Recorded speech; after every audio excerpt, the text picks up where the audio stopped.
দিচ্ছি ঢেঁকির শাক। সোমবারে দিয়ে দিলাম একটা শুকনো লঙ্কা আর কালো জিরা। একটু লবণ দিয়ে দিলাম যাতে না ছিটে আসে।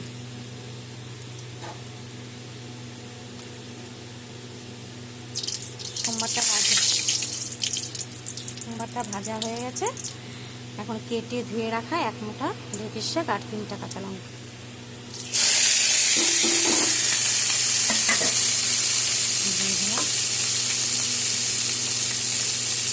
আর দিলাম লবণ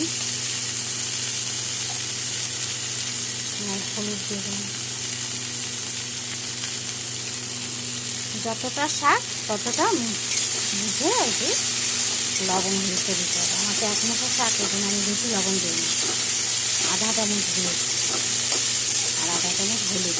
বেশি দিলে তখন পরিমাণটাও বেশি হয়ে যাবে, লবণ বেশি লাগবে, হলুদও বেশি লাগবে, তেলের পরিমাণও বেশি লাগবে।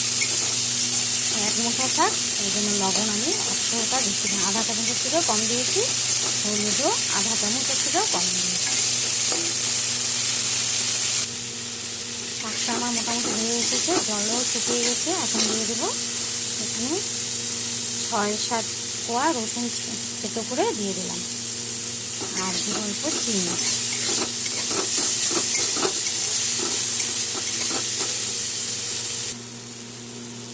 শাকটা আমার হয়ে গেছে, টেস্টের জন্য অল্প চিনি দিয়ে দিলাম। তোমরা এরকম বানিয়ে সেগুলো বানিয়ে লাইক করবে, কমেন্ট করবে, শেয়ার করবে, সাবস্ক্রাইব করবে। Thank you.